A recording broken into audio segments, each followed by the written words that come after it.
ಉಡಾಯಿಸೋ ಖಾರ ಬಣ್ಣ ರುಚಿಯನ್ನು ನೀಡುತ್ತದೆ. ಮೆಣಸಿನ ಪುಡಿ ಚಿಂದಿ ಉಡಾಯಿಸೋ ಖಾರ ಬಣ್ಣ ರುಚಿ. ಇನ್ನು ಪಾಕಿಸ್ತಾನಕ್ಕೆ ಭಾರತೀಯ ಸೇನೆಯಿಂದ ಸ್ಪಷ್ಟ ಸಂದೇಶ. ಭಾರತೀಯ ಸೇನೆ ಸಮರಾಭ್ಯಾಸದ ವಿಡಿಯೋ ರಿಲೀಸ್ ಆಗಿದೆ.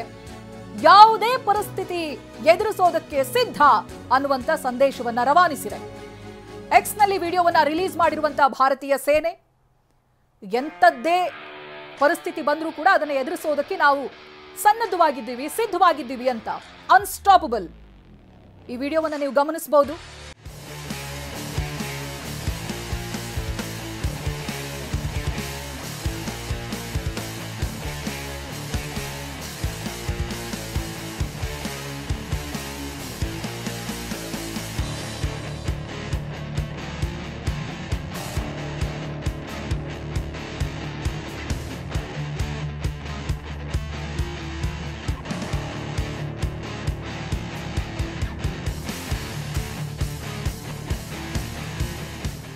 ಸಮರಾಭ್ಯಾಸದಲ್ಲಿರುವಂತಹ ಇಂಡಿಯನ್ ಆರ್ಮಿಯ ಒಂದು ಚಿಕ್ಕ ಟ್ರೇಲರ್.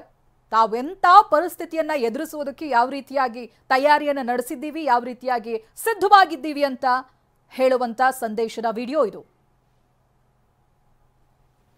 ಈ ಬಗ್ಗೆ ಇನ್ನಷ್ಟು ಮಾಹಿತಿಯನ್ನ ಪಡೆದುಕೊಳ್ತಾ ಹೋಗ್ತೀನಿ. ಪ್ರತಿನಿಧಿ ಹರೀಶ್ ಲೈವ್ ನಲ್ಲಿ ಜಾಯಿನ್ ಆಗ್ತಾ ಇದ್ದಾರೆ.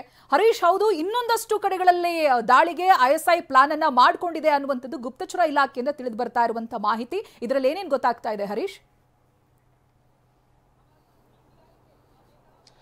ಹೌದು ಚೈತ್ರ, ಈಗ LOC ಯಲ್ಲಿ ಪರಿಸ್ಥಿತಿ ಬಿಗುವಿನಿಂದ ಕೂಡಿದೆ. ಪಾಕಿಸ್ತಾನ ಅಪ್ರಚೋದಿತ ದಾಳಿಗಳನ್ನ ಮಾಡ್ತಾ ಇದೆ. ಭಾರತೀಯ ಸೇನೆ ಕೂಡ ಪಾಕಿಸ್ತಾನಕ್ಕೆ ತಕ್ಕ ತಿರುಗೇಟನ್ನ ಕೊಡ್ತಾ ಇರುವಂತಹದ್ದು. ಕಳೆದ 2-3 ದಿವಸಗಳಿಂದಲೂ ಕೂಡ ಗುಂಡಿನ ಚಕಮಕಿ ನಡೀತಾ ಇರುವಂತಹದ್ದು. ಇದು ಒಂದು ಕಡೆ ಆದ್ರೆ, ಪಾಕಿಸ್ತಾನದ ಇಂಟೆಲಿಜೆನ್ಸ್ ISI ಏನಿದೆ, ಇದು ಭಾರತದಲ್ಲಿ ಮತ್ತಷ್ಟು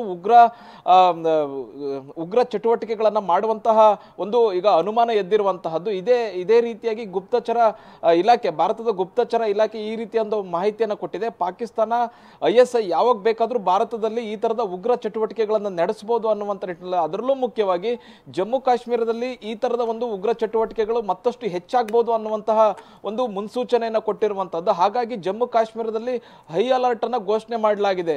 ಮುಖ್ಯವಾಗಿ 2-3 ದಿವಸಗಳಿಂದ ಅತ್ಯಂತ ಹೆಚ್ಚಿನ ಚೆಕ್ ಪೋಸ್ಟ್ ಗಳನ್ನ ಇಡಲಾಗಿದೆ. ಮತ್ತೆ ಪ್ರವಾಸಿಗರು ಎಲ್ಲೆಲ್ಲಿ ಬರ್ತಾರೆ ಅಲ್ಲಿ ಹೆಚ್ಚಿನ ಸೇನೆಯನ್ನ ನಿಯೋಜನೆ ಮಾಡಲಾಗಿದೆ. CRPF ಯೋಧರನ್ನ ನಿಯೋಜನೆ ಮಾಡಲಾಗಿದೆ.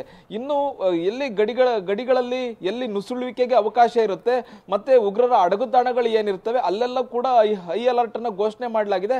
ಮತ್ತೆ ಅಲ್ಲಿ ಯಾರ್ಯಾರು ಅಡಗಿ ಕೂತಿರ್ತಾರೆ ಅವರನ್ನ ಹುಡುಕಿ ಹೊಡೆದಾಕುವಂತ ಕೆಲಸ ಕೂಡ ನಡೀತಾ ಇದೆ. ಕಳೆದ 2 ದಿವಸಗಳಿಂದ ಇಲ್ಲಿವರೆಗೆ 5 ಮನೆಗಳನ್ನ ಉಗ್ರರ 5 ಮನೆಗಳನ್ನ ಈಗ ಧ್ವಂಸ ಮಾಡಿರುವಂತಹದ್ದು. ಒಂದ್ ಕಡೆ ಬುಲ್ಡೋಸರ್ ಮೂಲಕ, ಇನ್ನೊಂದ್ ಕಡೆ IED ಸ್ಫೋಟಿಸುವ ಮೂಲಕ ಉಗ್ರರಿಗೆ ಸ್ಪಷ್ಟ ಸಂದೇಶವನ್ನು ಕೊಡ್ತಿರುವಂತಹದ್ದು. ಇಲ್ಲಿ ಮುಖ್ಯವಾಗಿ ಭಾರತದಲ್ಲಿ 120 ಉಗ್ರರು ಭಾರತದಲ್ಲಿ ಆಕ್ಟಿವ್ ಆಗಿದ್ದಾರೆ. ಅದು ಜಮ್ಮು ಕಾಶ್ಮೀರದ ಕಣಿವೆಯಲ್ಲಿ ಆಕ್ಟಿವ್ ಆಗಿದ್ದಾರೆ ಅನ್ನುವಂತಹ ಮಾಹಿತಿ ಸಿಗ್ತಾ ಇದೆ. ಮತ್ತೆ ಅವರಿಗೆ ಸಹಾಯ ಮಾಡ್ತಿರ್ತಕ್ಕಂಥ ಸ್ಥಳೀಯರನ್ನು ಕೂಡ ಈಗ ಪತ್ತೆ ಹಚ್ಚಿ ಅವರನ್ನ ಪತ್ತೆ ಹಚ್ಚಿ ಅವರ ಮನೆಗಳನ್ನು ಕೂಡ ಧ್ವಂಸ ಮಾಡುವಂತ ಕೆಲಸ ನಡೀತಾ ಇದೆ. ಇದು ಒಂದ್ ಕಡೆ ಆದ್ರೆ, ಮುಖ್ಯವಾಗಿ ಇನ್ನು ಹಲವು ರೀತಿಯಾದಂತಹ ಕ್ರಮಗಳನ್ನ ಈಗ ಭಾರತ ಕೈಗೊಳ್ತಾ ಇದೆ. ಅದರಲ್ಲೂ ಮುಖ್ಯವಾಗಿ ಈಗ ವಿಮಾನಯಾನ ಈಗ ಭಾರತದ ವಿಮಾನಗಳು ಏನು ವಿದೇಶದಿಂದ ಬರ್ತಕ್ಕಂಥ ವಿಮಾನಗಳೇನಿವೆ ಅದು ಈಗ ಪಾಕಿಸ್ತಾನ ವಾಯು ಮಾರ್ಗವನ್ನ ಮುಚ್ಚಿರುವಂತಹದ್ದು.